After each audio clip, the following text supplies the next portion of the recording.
Alright, hello everybody, and welcome to the announcement for the Fall 2022 tournament for 1v1 No Force Hero Assault. I'm calling this tournament Arena 2022 because I am creative with naming.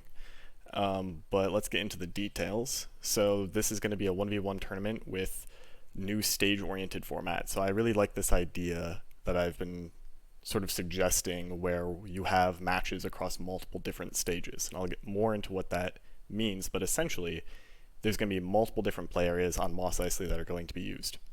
So the format of the tournament itself, whether it's a double elimination, single elimination, group stage, all that stuff is going to be determined largely on the number of entrants. And the tournament sign up will be open as of today when this video is posted, and that link will also be in the description of this video. The additional information is going to be posted in the announcements for the NF community Discord and also the Sith Academy Discord. So the maps and stages are made by a modder I've been working with. Big thanks to him, Circles. So any maps you see, he's done a great job with. And then I should introduce myself. I am WolfBTM. I am going to be the primary TO, so if you have questions about the tournament, contact me. So then, as I mentioned, this is being hosted primarily by the No Force community and Sith Academy. So for the tournament itself, in-game, we're going to have two different locations where matches will be hosted, New York City and Chicago. So the exact logistics of this will be kind of discussed later and figured out in more detail, but for now, those are to keep in mind where the matches are going to occur. And then as far as the when, this is going to occur the first weekend of November. So there's a little bit of wiggle room in there too. So the most matches are going to happen on the 5th and the 6th, with hopefully the finals being done on the 6th. We have the following weekend for any late bracket stage stuff to make sure that we have the ability to complete the tournament if need be. And then also Friday the 4th is an early optional completion time where people will be able to potentially get some matches finish ahead of time.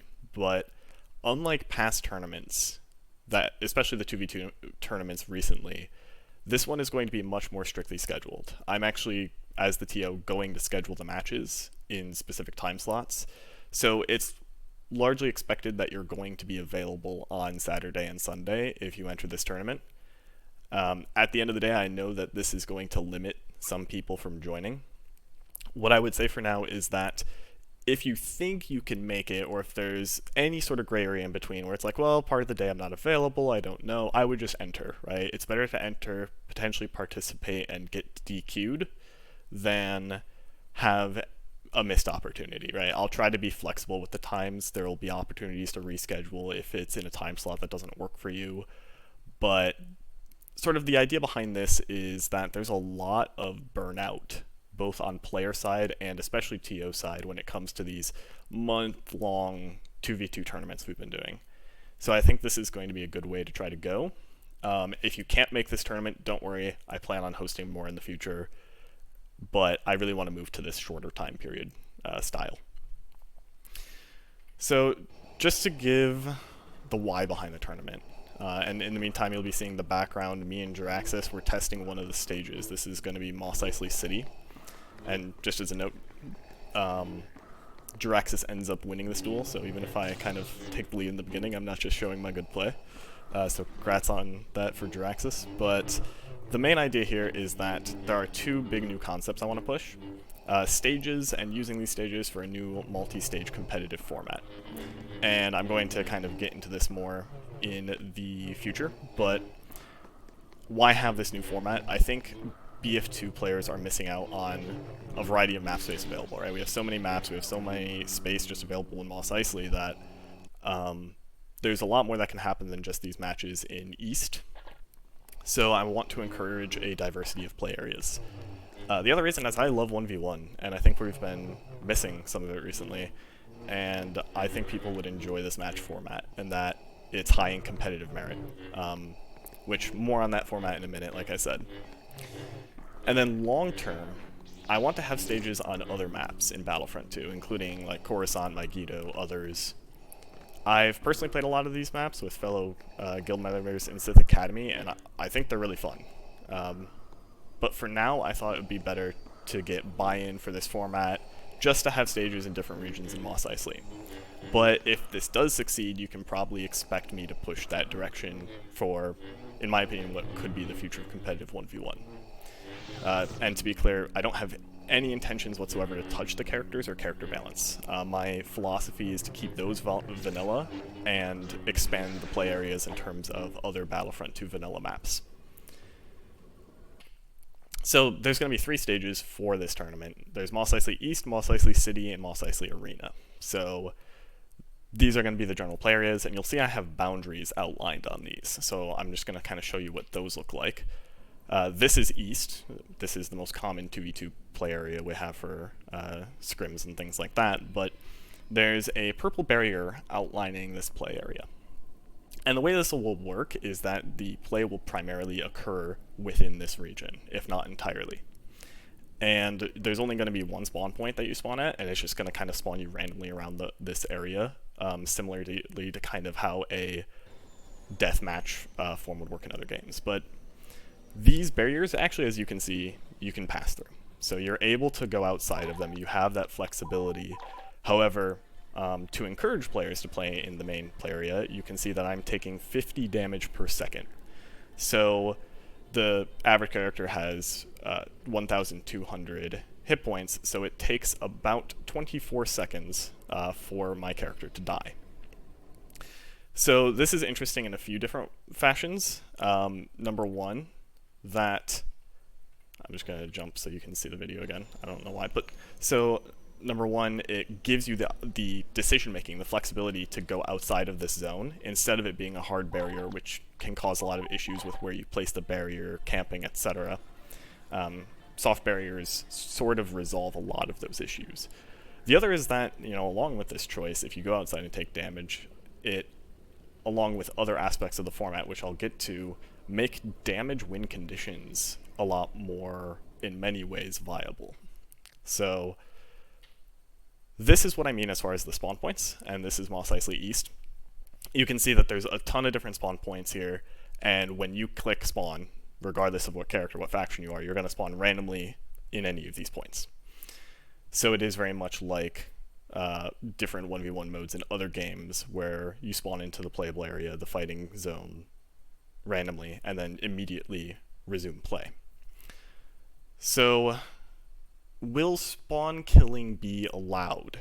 The answer is yes. I don't want to have to make rules or restrict that, but with this setup and the number of spawns around, it is so unlikely that a spawn kill will happen probably in the entire tournament. It can happen. I don't think it will.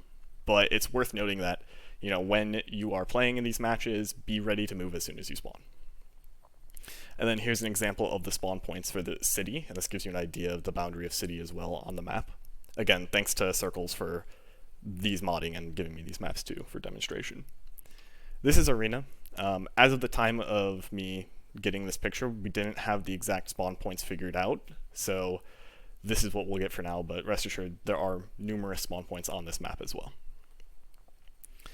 So, the format in particular of the match, or the game, is I'm going to call Melee, and that's because it's really heavily inspired by competitive Super Smash Bros. Melee, which is something I really like. So people who are familiar will recognize a lot of similarities immediately. But each match will be a set of 3 games, or 5 for a later bracket. So it is, this is actually, so it's a best of 3 or a best of 5. And the games are going to be comprised of a continuous duel with 10 lives. And notice I say 10 lives, not a duel to 10. It's kind of a slight distinction, but you will have 10 lives total. There will be no healing, respawning, you don't replenish your health, all healing droids have been removed from the maps. So this is, whatever health bar you get is what you get. So keep that in mind. A lot of players might have the habit of respawning and coming back in with a full health bar. That will just lose you your life. So the first game will always be on Mos Eisley East. This is our neutral starting stage. When we get into the other stages, I'll get to in a second. So for that first game, each player will blind pick a character. they will be restricted to playing this character for the entire first game. So let's say Jiraxis and I are playing on this format. We start Mos Eisley East. He blind picks Anakin. I blind pick Vader. Okay. So then character swapping is not allowed between games in the set. So when Jiraxis picks Anakin, I play Vader. For that 10 lives, that first game, neither of us can switch. We are stuck with those characters.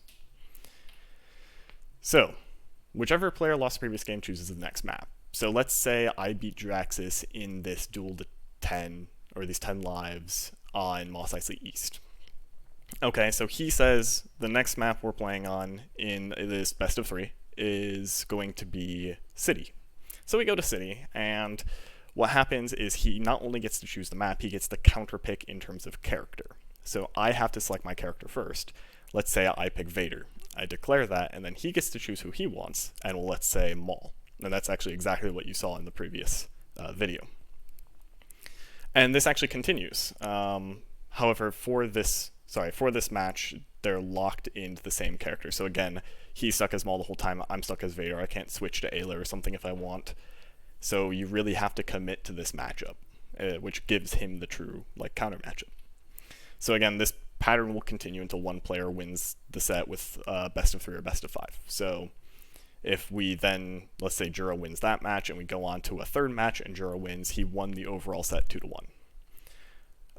This is new for people who aren't familiar with these multi-game sets. This might be confusing. You can feel free to message me.